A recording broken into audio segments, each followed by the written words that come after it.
Monsoon نے خطرے کی گھنٹی بجا دی. پنجاب کے کئی اضلاع میں موسلادھار بارش. مختلف حادثات میں 8 اموات، 30 سے زائد افراد زخمی ہو گئے. پی ڈی ایم اے نے 24 گھنٹوں کے لیے ہائی الرٹ جاری کر دیا. گجرانوالہ میں دوسرے روز بھی طوفانی بارش. مختلف علاقوں میں پانی جمع، ٹریفک کا نظام درہم برہم. فیصل آباد کی مرکزی شاہراہیں تالاب، گاڑیاں موٹر سائیکل پھنس گئی. لاہور میں وقفے سے بارش کا سلسلہ جاری.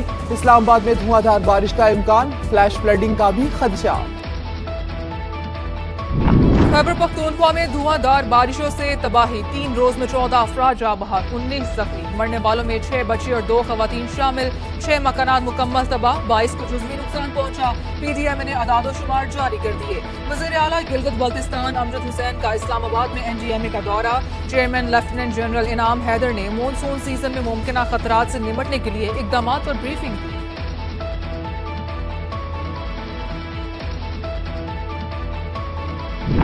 پیٹرولیم مصنوعات کی قیمتوں میں روزانہ تعین کا فیصلہ عوام پر بھاری پڑنے لگا. حکومت نے کل 35 پیسے کمی کی، آج 5 روپے مہنگا کر دیا.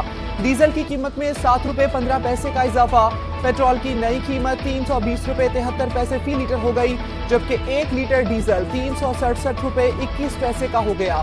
حکومت نے کیا مذاق لگا رکھا ہے، عوام پھٹ پڑے.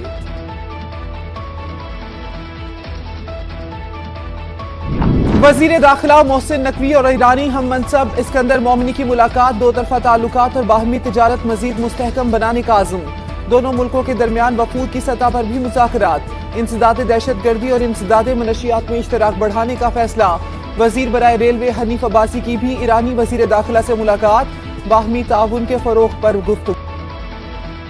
ایران پر امریکی حملوں کا 11واں روز. سریک، تبریز اور خوزستان میں خوفناک دھماکے.